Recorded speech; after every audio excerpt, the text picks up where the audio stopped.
guys, welcome back to my ASMR channel. Today I am doing a video about my favorite drinks, or cocktails if you want to call them that, and their ingredients, or sort of how to make them and mix them up.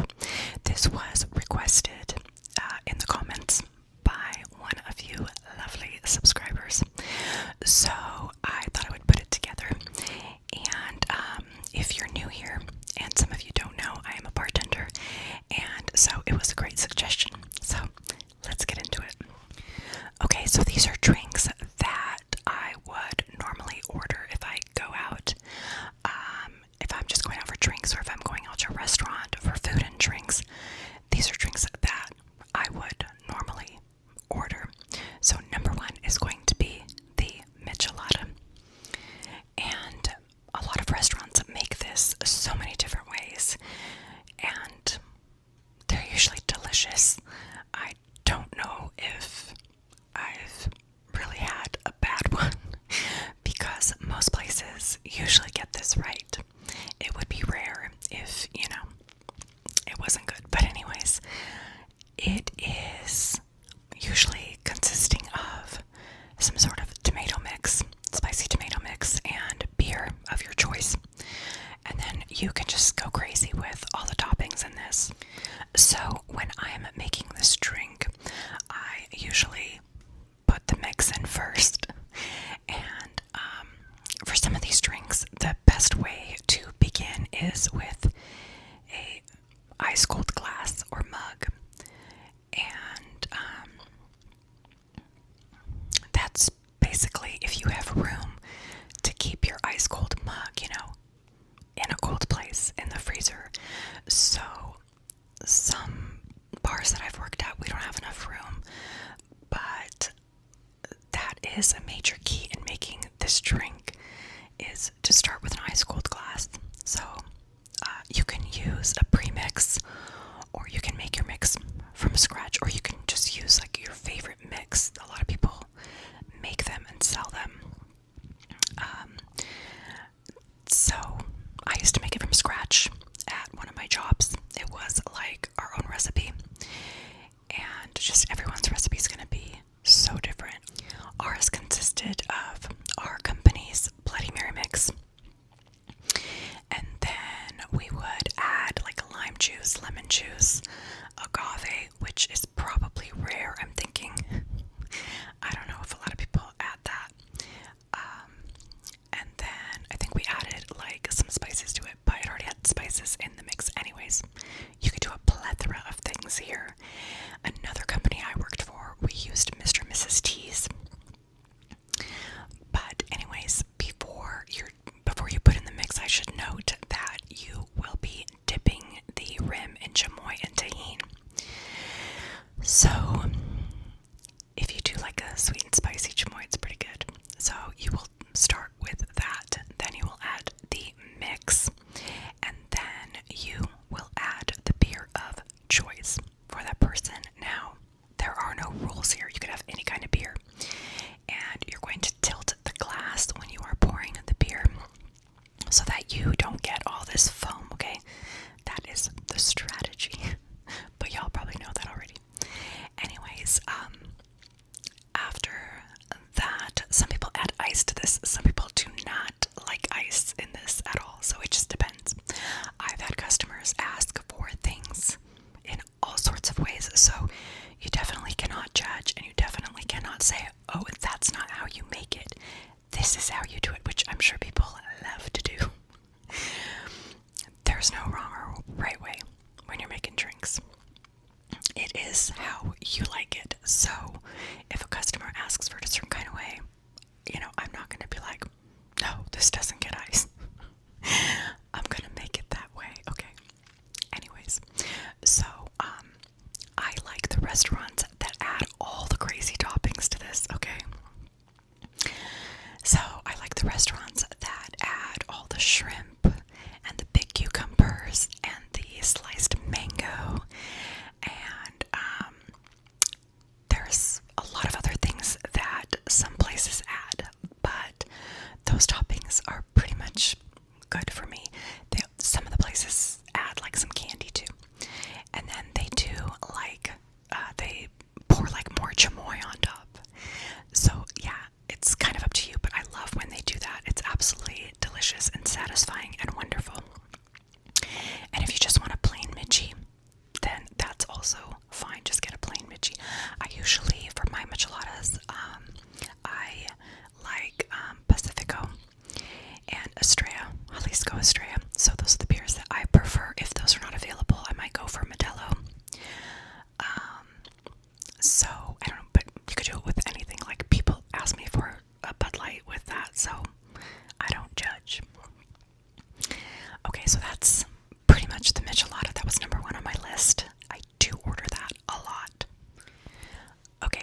restaurants.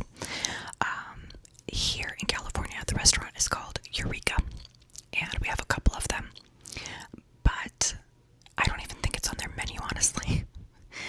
I just, go there regularly to the point where the bartender just knows I love that drink, and I can't remember if he created it or if it was once on the menu or if he just came up with it one day. But I know that I always ask him for that, and he makes me that. So he also puts black salt on the rim, which is just so delicious. And so if I were to make the drink, or if I were to think about how he's making this drink, I would do 2 ounces of some delicious tequila. I like Blanco tequila, and I like Herradura. So that is what I would choose if they had that. But if not, Patron or Don Julio is fine. There's just so many to choose from. So in this drink, I would do the tequila, I would do the blood orange juice, I would do some lime juice, I would do some sort of orange liqueur, agave, a little bit of agave, and then I would just shake it in a shaker full of ice. And then I would rim the glass with lime and the black salt, and then I would pour it over ice. Some people like the ice that you have in the shaker, and some people like you to pour it over ice. Usually the way you're trained is to pour it over a fresh glass of ice, but you can also just, use the ice that's in the shaker. Sometimes it's too melted, and we shake it so hard that it's kind of too liquidy, but it just depends. I do like that crushed ice though. I've had people order this, a drink with, they want the fresh ice in the glass. They want you to pour the liquor that's in the shaker, and then they asked me to give them the ice that was left in the shaker in a separate cup. So, I remember being asked that for the first time, and I was like, okay, girl, that's pretty cool. That's a good idea, It's probably delicious because it was shaken with all the good stuff. So, yeah, you can order drinks however you want, and you can make them however you want. So, this drink is really good. I order it a lot, and I haven't really seen it anywhere else, but I'm sure a lot of places would serve it. I think most people don't really have blood orange juice a lot. That's probably why.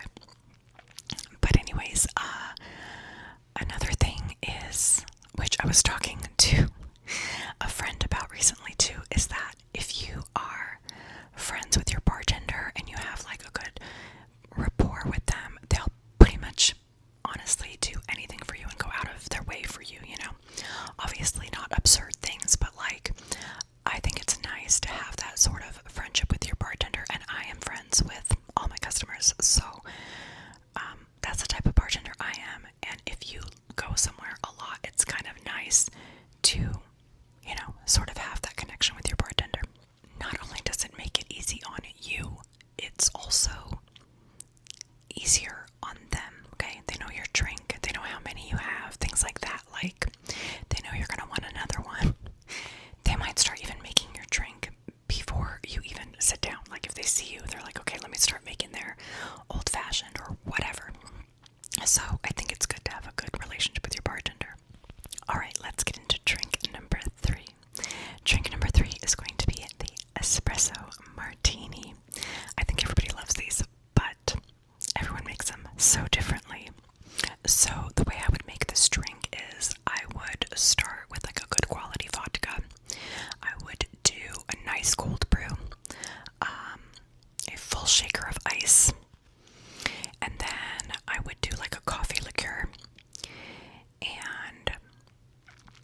So it is for good luck. It's for all of these wonderful things. So it's an amazing drink.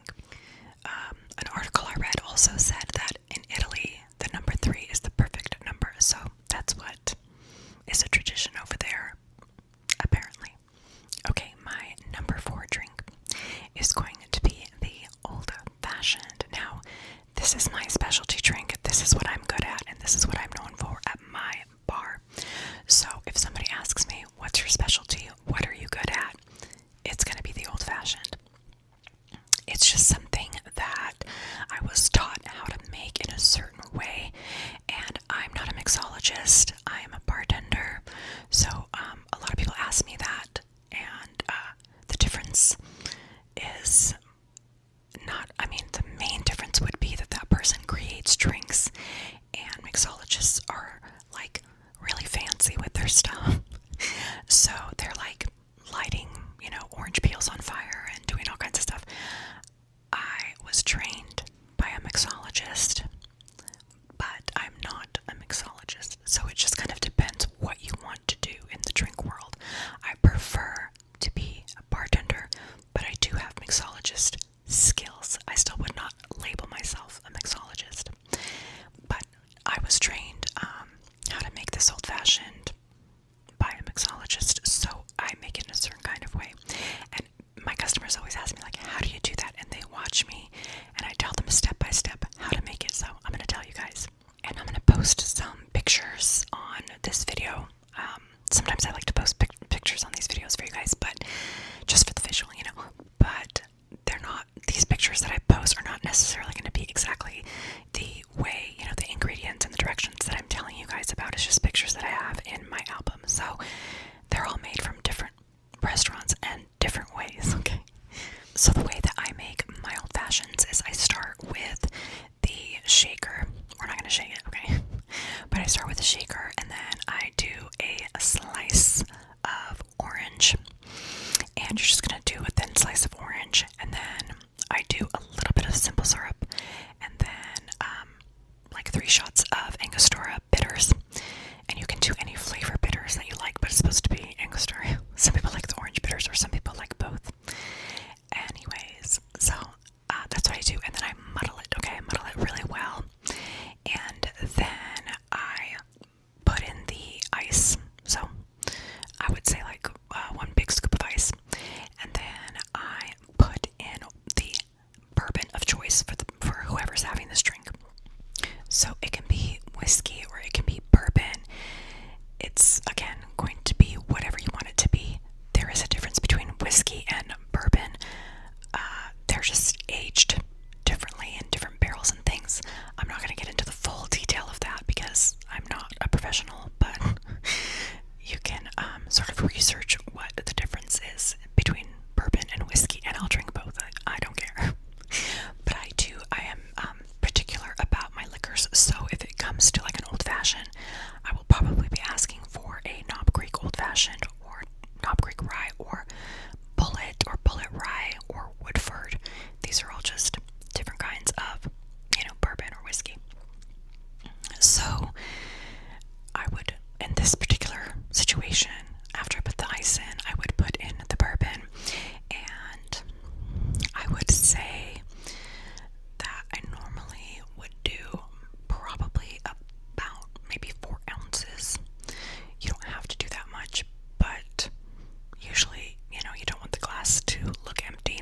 But this drink is straight liquor, so it's bound to look that way sometimes. So yeah, I would say 2 to 4 ounces, depending where you work. If you're at home, you can do whatever you want. And this is not a drink that you would do like Jim Beam or Jack in, okay? Maybe like the higher end Jack. I think like there's Gentleman Jack or something like that. But this is not a drink that you would order, with those kinds of whiskeys. If you want to like go not completely top shelf, you could say like maybe Maker's Mark or something like that, but that's not really low shelf item, but it's just not going to be as pricey as like the Woodford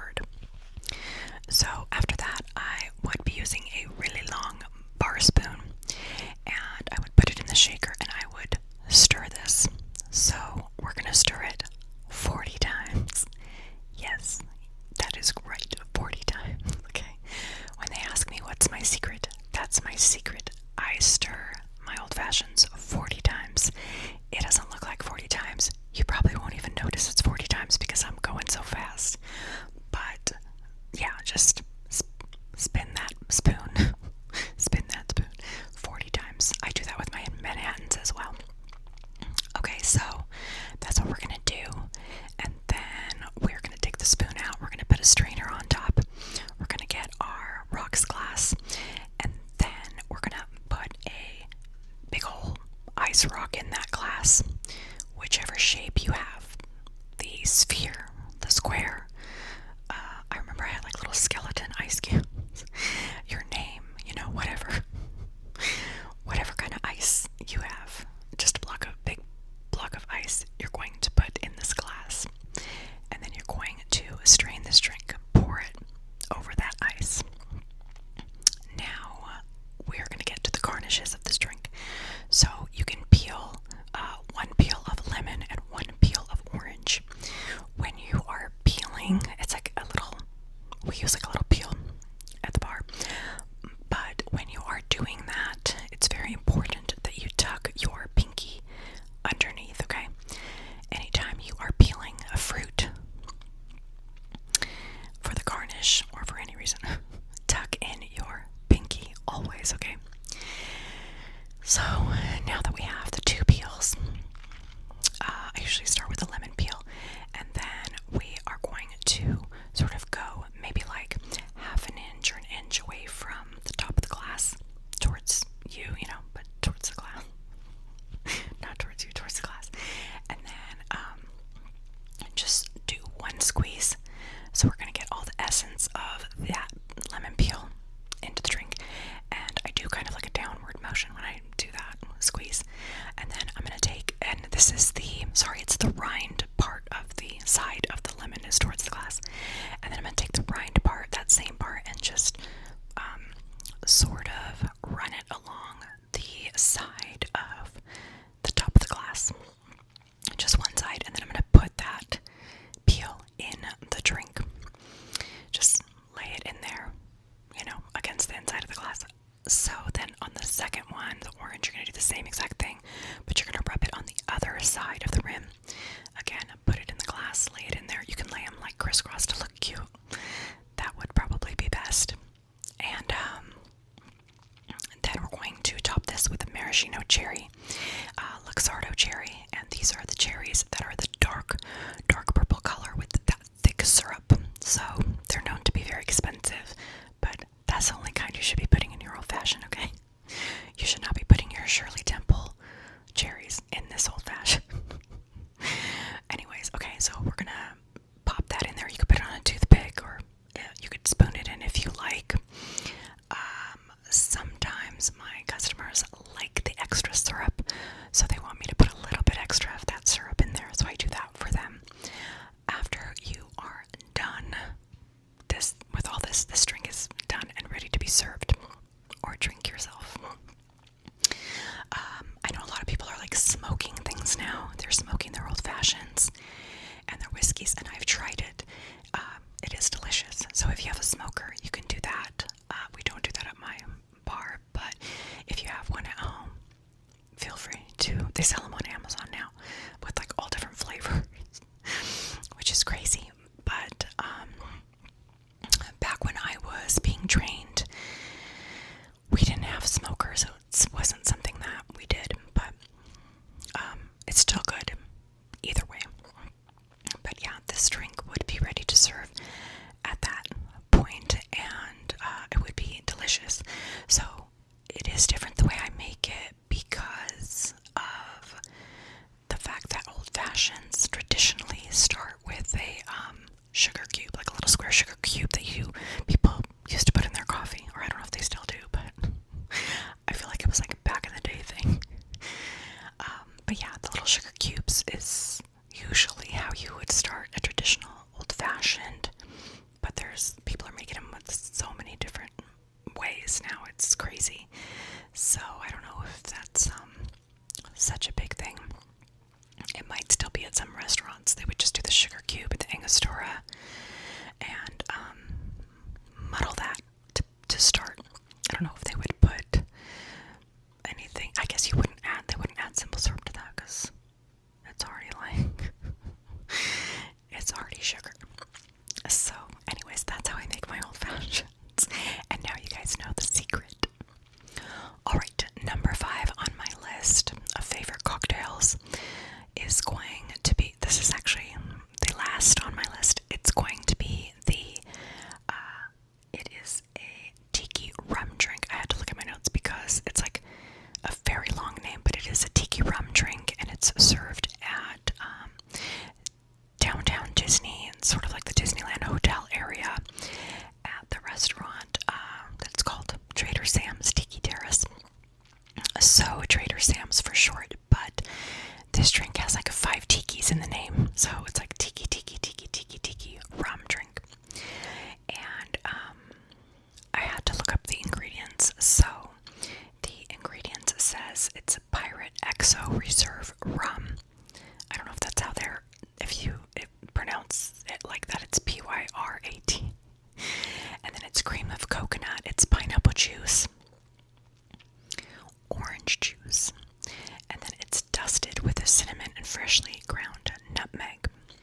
What makes this drink even more special is the nugget ice. I love nugget ice, and that is what this drink consists of. It's so delicious, so wonderful.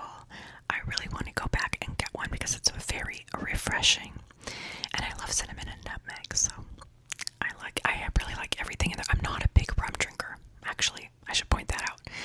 Rum wouldn't even probably be on my list, but because this drink was so good, I had to put it on the list. So I'm guessing the way they make this is they put all the ingredients in a shaker with ice, filled with ice. Shake it until, you hear the ice crush, and then pour it over the nugget ice, because I can't imagine you putting nugget ice in the shaker. It would turn into liquid already. But I don't work there, so I don't really know how they make it. That's just my guess, but it is delicious however they make it. But yeah, because I'm not like a big rum drinker, I don't taste like too much rum in this, and that's why I like this. If I was tasting like way too much rum, I probably wouldn't like it. But all the other flavors, like the coconut and the different juices,